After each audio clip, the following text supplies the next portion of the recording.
చిన్నప్పుడు వేసవి అంటే అమ్మమ్మ ఇల్లు, మామిడి పళ్ళు, డాబా మీద పడుకున్న రాత్రులు. ఇప్పట్లలో ఏసీలు, కూలర్లు పెద్దగా ఉండేవి కాదు. సో సాయంకాలం ఎండ తగ్గగానే 2-3 సార్లు డాబా మొత్తం చల్లనీళ్ళు చల్లేవాళ్ళం. ఆ తర్వాత డిన్నర్ ముగించుకొని చేపలు, దుప్పట్లు, దిండ్లు పట్టుకుని ఇంట్లో ఉన్న బ్యాచ్ మొత్తం డాబా మీదకి పరిగెట్టేవాళ్ళం.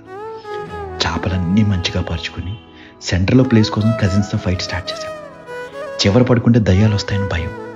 ఇంకా కజిన్స్ అందరం కబుర్లు చెప్పుకుంటూ, అంత్యాక్షరి ఆడుకుంటూ, ఇంకో పక్క తాతయ్య చెప్పే దయ్యాల కథలు వింటూ, దోమలు కొట్టకుండా కాయిల్స్, అందరం పోటీ పడి మరీ లెక్క పెట్టి ఆకాశంలో చుక్కలు, లెక్క మిస్ అయిపోతే మళ్ళీ మొదటి నుంచి స్టార్ట్ చేయడం.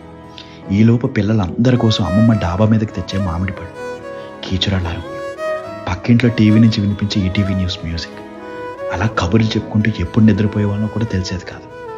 వర్షం పడితే అన్నీ తీసుకుని కిందకి పరిగెట్టం. పొద్దున్నే మన మీద పడే ఆ సన్ రైజ్కి నిద్ర లేచేవాడు. లేచేసరికి పక్షుల అరుపులు ఒక పక్క, దేవుడి పాటలు ఒక పక్క. ఇంకా నెమ్మదిగా లేచి మిగిలిన స్లీప్ కిందకు వచ్చి కంప్లీట్ చేసేవాడు. బ్యూటిఫుల్ డేస్ కదా.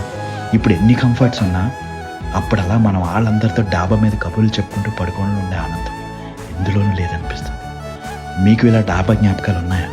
ఉంటే ఈ వీడియో మీ కజిన్స్తో షేర్ చేసుకుని ఒక్కసారి ఆ రోజులకు వెళ్ళొచ్చేయండి. ఉంటా అండి.